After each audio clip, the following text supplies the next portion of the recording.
नमस्कार दोस्तों, हर हर महादेव, ओम शिवाय नमस्तुभ्यम। गुरु जी के चरणों में कोटि कोटि नमन। आप सभी को जया एकादशी की हार्दिक शुभकामनाएं।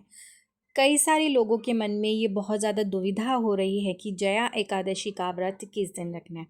तो सबसे पहले तो मैं आपको ये बता दूं कि एकादशी तिथि भगवान श्री हरि विष्णु को बहुत ज़्यादा अधिक प्रिय है और इच्छा पूर्ति के लिए एकादशी का व्रत किया जाता है। इस दिन विधि विधान से भगवान श्री हरि विष्णु की पूजा अर्चना की जाती है। हिंदू धर्म में एकादशी का बहुत अधिक महत्व होता है। हर माह में दो प्रकार की एकादशी पड़ती, एक कृष्ण पक्ष की और एक शुक्ल पक्ष की। साल में कुल मिला के 24 एकादशी का व्रत होता है, एक शुक्ल पक्ष में और एक कृष्ण पक्ष में, जैसा कि मैंने अभी आपको बताया। और माघ माह में पड़ने वाली ये जो जया एकादशी है, ये शुक्ल पक्ष में पड़ने वाली जया एकादशी है। धार्मिक मान्यताओं के अनुसार एकादशी के दिन भगवान श्री हरि विष्णु की पूजा अर्चना करने से भगवान श्री विष्णु की विशेष कृपा प्राप्त होती है और मृत्यु के पश्चात मोक्ष की प्राप्ति होती है। इस साल जया एकादशी का व्रत किस दिन रखा जाएगा, इस दुविधा का समाधान मैं अभी आपको बताती हूँ। 8 फरवरी शनिवार के दिन जया एकादशी का व्रत रखा जाएगा। एकादशी की तिथि प्रारंभ होगी 7 फरवरी 2025 को रात्रि में 9:26 पर, और एकादशी तिथि का समापन जो होगा 8 फरवरी 2025 को 8:15 रात्रि में। और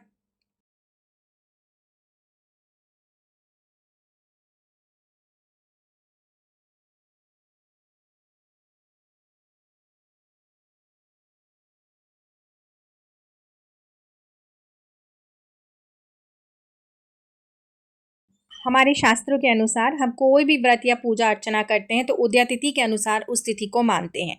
तो 8 फरवरी को हमें उदया तिथि में मिलेगी एकादशी तिथि, तो इसलिए 8 फरवरी 2025 शनिवार को ही रखा जाएगा जया एकादशी का व्रत।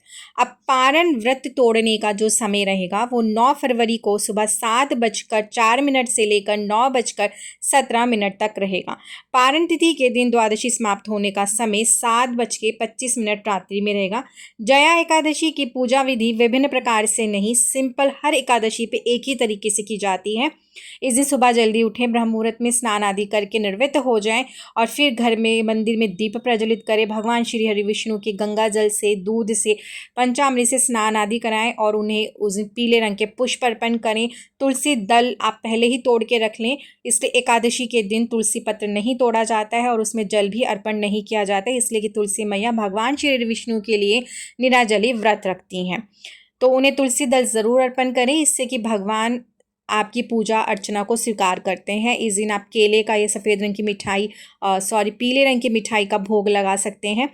और साथ में इस दिन दान पुण्य का विशेष महत्व होता है, अपनी क्षमता अनुसार। देखिए, इसमें यहाँ पे कोई प्रेशर नहीं है कि आप दान पुण्य करें, जो आपकी क्षमता हो, क्षमता अनुसार इस दिन व्रत किया दान पुण्य किया जाता है और व्रत किया जाता है। जो लोग व्रत नहीं करते उनके कुछ खास नियम होते हैं जिन्हें कि दशमी तिथि से ही शुरू कर दिया जाता है। और आजकल का तो समय ये हो गया कि सभी जवान हो या पहले होता था कि बूढ़े लोग रखते थे, मगर अब तो छोटे बड़े सभी एकादशी का व्रत रखने लगे, इसलिए कि एकादशी का जो व्रत होता है वो कामना पूर्ति के लिए, इच्छा पूर्ति के लिए इस व्रत को रखा जाता है।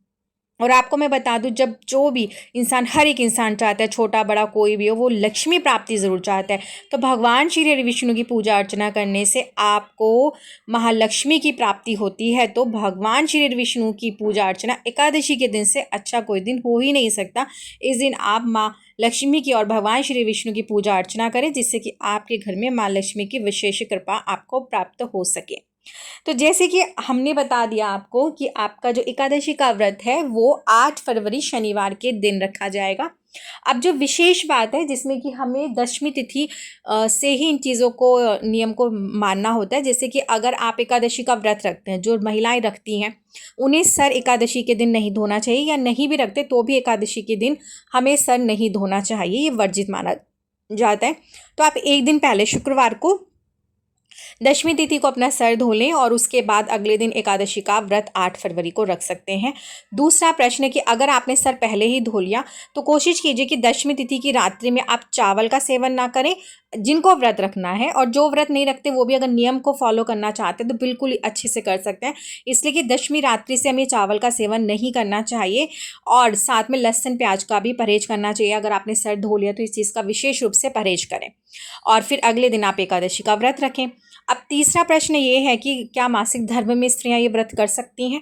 तो सबसे पहले आपको बता दूं, अगर इस बीच में आपको मासिक धर्म आ रहा है तो आप स्नान वगैरह से निर्वृत्त हो जाएं और व्रत कर सकते, सिर्फ पूजा अर्चना नहीं कर सकते। आप वैसे ही मन में ओम नमो भगवते वासुदेवाय नमः मंत्र का उच्चारण कर सकते हैं, नाम मंत्र जप कर सकते हैं, सिर्फ पूजा अर्चना नहीं कर सकते। तो व्रत आप आराम से रख सकती हैं, इसमें कोई भी दिक्कत नहीं है। अब चौथा प्रश्न आप सबका यही है कि देखिए कि हमें व्रत उठाना है एकादशी का, तो मैं आपको बता दूं कोई भी व्रत ऐसे ही नहीं उठाया जाता और किसी भी एकादशी से आप एकादशी का व्रत नहीं उठा सकते हैं। या तो देखिए सबसे बड़ी एकादशी होती है देवउठनी एकादशी। अगर आपको व्रत उठाना ही है तो आप जब देवउठनी एकादशी आएगी कार्तिक माह के शुक्ल पक्ष में जो पड़ती है उसमें आपने ये उठाना है व्रत। सबसे उत्तम होता है, वही सबसे बड़ी एकादशी मानी जाती है। या तो फिर अगर आपको उठाना है तो ये जो उत्पन्ना एकादशी पड़ती है उस में आप इस व्रत को उठा सकते हैं। तो सबसे अच्छा तो मैं यही बोलूँगी, अगर आपकी इच्छा है व्रत उठाने की तो आप इसे जो सबसे बड़ी एकादशी जिसे देवउठनी एकादशी के नाम से जाना जाता है उस दिन से ही व्रत को आरंभ करें।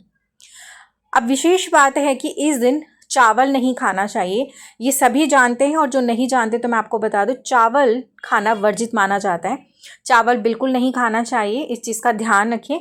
आपकी क्षमता हो तो आप फलाहार भोजन करके व्रत को करें, अगर नहीं क्षमता हो पाई तो एक समय भोजन ग्रहण करें और अगर वो भी क्षमता नहीं है तो आप दोनों समय भोजन ग्रहण करें। मगर कोशिश कीजिए कि इस दिन आप लहसुन प्याज का भोजन ना बनाएं, घर में किसी भी प्रकार से मांस मदिरा का प्रयोग ना करें और कोई भी नॉनवेज वगैरह नहीं खाएं। इस तरह से करें और कोशिश कीजिए अगर व्रत आप नहीं कर पा रहे तो आप नाम मंत्र जप से भगवान श्री विष्णु की विशेष कृपा प्राप्त कर सकते हैं। इसलिए कि एकादशी का व्रत भगवान श्री विष्णु को बहुत ज़्यादा अधिक प्रिय है, तो इस दिन आप मंत्रों का उच्चारण करके भगवान श्री विष्णु को प्रसन्न कर सकते हैं।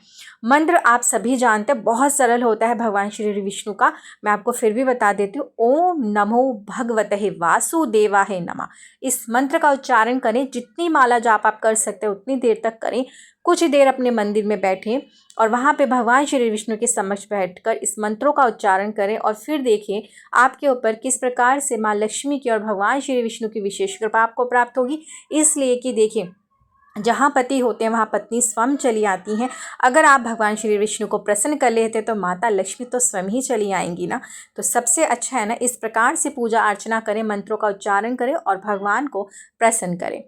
पालन करता अगर प्रसन्न होगे तो आपके जीवन में अन्न धन की कमी कभी भी नहीं होगी, आपके घर में सुख संपदा सदैव बनी रहेगी।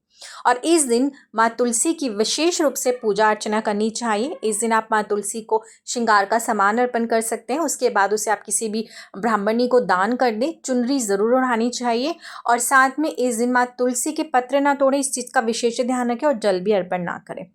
अब बात करते हैं कि पूजा अर्चना कैसे तुलसी माँ की करें। तुलसी माँ के पौधे के समक्ष शुद्ध देसी घी का दीपक सुबह और शाम दोनों समय जलाना चाहिए। चावल का प्रयोग इस दिन नहीं करेंगे, इस दिन आप तिल का प्रयोग करेंगे। भगवान श्री विष्णु को, शालिग्राम भगवान को आप तिल अर्पण करेंगे। दीपक शुद्ध देसी घी का प्रज्वलित करें। इस दिन अगर आप हल्दी से स्वास्तिक के चिन्ह अपने मुख्य दरवाजे पे बनाते, इससे भी भगवान श्री विष्णु की विशेष कृपा आपको प्राप्त होती है। और कोशिश कीजिए कि इस दिन माँ तुलसी के समक्ष बैठ के ओम नमो भगवते वासुदेवाय नमः मंत्र का जाप जरूर करें। अब एक महा उपाय मैं आपको बता दूं, जब लगे आपकी कोई मनोकामना पूरी नहीं हो पाई तो किसी भी एकादशी के दिन आप 11 आटे के दीपक बना लें और इस दीपक में आप तिल का तेल डालकर इसके अंदर आपने गोल बाती बनानी है और थोड़ा सा हल्दी ज़रूर डाल दें इस दीपक के अंदर। और ये 11 दीपक आप तुलसी के क्यारे के चारों तरफ प्रज्वलित करें और तुलसी के पौधे की 108 परिक्रमा करें और साथ में ओम नमो भगवते वासुदेवाय मंत्र का उच्चारण जरूर करें। इस तरह से अगर कम से कम आप 11 एकादशी यह उपाय कर लेते हैं व्रत पूजा अर्चना के साथ, तो इस तरह से आप एकादशी के दिन पूजा अर्चना करें और अपने जीवन में भगवान श्री हरि विष्णु की विशेष कृपा को प्राप्त करें। तो वीडियो अच्छी लगी तो प्लीज़ ज़्यादा से ज़्यादा शेयर करें, सभी लोगों का भला हो सके। और मैंने सभी प्रश्नों का जवाब देने की कोशिश करी है। अगर आपको फिर भी लगी कुछ नहीं समझ में आ रहा तो आप कमेंट्स बॉक्स में मुझसे कमेंट्स करके भी पूछ सकते हैं। और आप सभी को ओम शिवाय नमस्तुभ्यम। और ज़्यादा से ज़्यादा वीडियो को शेयर करें और जिन्होंने अभी तक लाइक नहीं किया लाइक कर दें, चैनल को सब्सक्राइब भी कर लें। हरि ओम तत्सत।